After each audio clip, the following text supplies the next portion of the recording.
पिता पुत्र पवित्र आत्मा के नाम पर आमेन। आज के वचन संत लूकास का सुसमाचार अध्याय 1 पद संख्या 5 से लेकर 25 से लिए हुए हैं। और आज के वचनों में हम जकरियस और एलिजाबेथ की कहानी को पढ़ते हैं। एलिजाबेथ और जकरियस वो दोनों धर्मी और निष्ठावान थे। धर्मी और निष्ठावान होने के कारण वो हमेशा ईश्वर की सेवा में जीवन को जीते हैं, लेकिन उनके जीवन में एक गहरी चीज की कमी थी और वो थी कि वो दोनों निसंतान थे।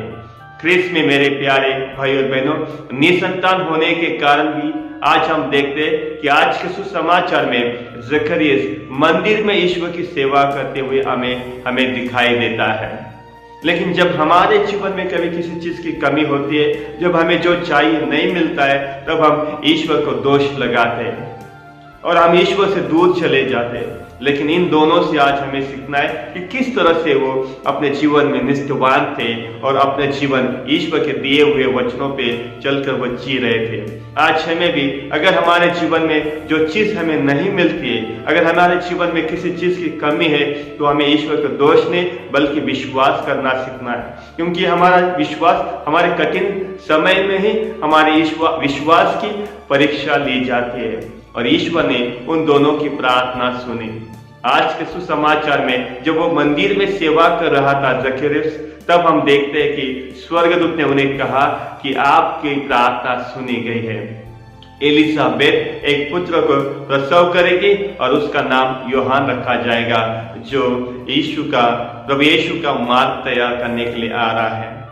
यूहन्ना का जन्म न केवल जकरियस और एलिजाबेथ के लिए महत्वपूर्ण था, लेकिन सारे सृष्टि के लिए वो महत्वपूर्ण था, क्योंकि वो मुक्तिदाता प्रभु यीशु का मार्ग तैयार करने के लिए आ रहे थे। ख्रिस्त में मेरे प्यारे भाई और बहनों, आज हमारा जन्म, आज जिस परिवार में है हम, न केवल हमारे परिवार के लिए महत्वपूर्ण है बल्कि पूरे समाज के लिए, क्योंकि ईश्वर ने कुछ योजना के द्वारा हमें इस दुनिया में भेजा है, हमारे माता पिता के गर्भ से ही।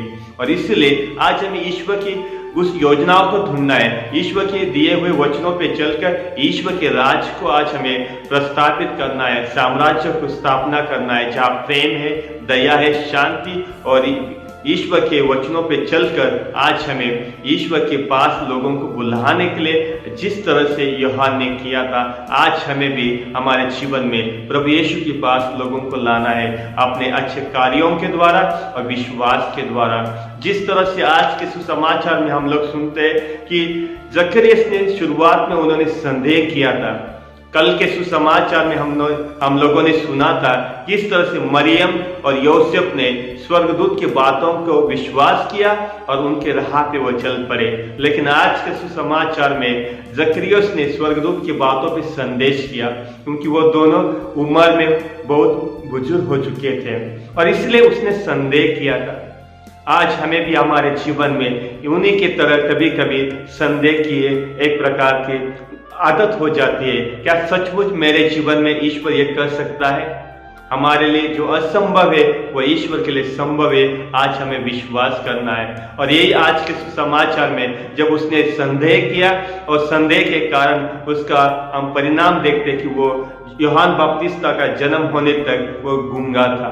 ख्रिस्त में मेरे प्यारे भाई और बहनों, ईश्वर के लिए सब कुछ संभव है, वो हमारी प्रार्थना सुनता है। और आज हमें एलिजाबेथ की तरह कहना कि ईश्वर ने मुझ पे कृपा की है, ईश्वर हम पे कृपा करता है जब हम विश्वास करते हैं और उनकी सेवा करते हैं। ख्रिस्त में मेरे प्यारे भाई और बहनों, तो चलिए आज के वचनों के लिए हम ईश्वर को धन्यवाद देते हैं और जकरियस की तरह और एलिजाबेथ की तरह आज हम ईश्वर पे विश्वास के साथ हम धर्मी बनकर, एक अच्छे व्यक्ति बनकर, आज हमारे पास अगर कुछ चीजों की कमी है तो भी आज हम उनकी सेवा में लगे रहे, जिस तरह से वो दोनों ईश्वर की सेवा में थे। तो चलिए आज के वचनों के लिए ईश्वर को धन्यवाद देते, ईश्वर की स्तुति और महिमा करते हैं। पिता पुत्र पवित्र आत्मा की बड़ाई होवे, जैसे वह आदि में थी अब अनंत काल तक सदा रहेगी। आमीन।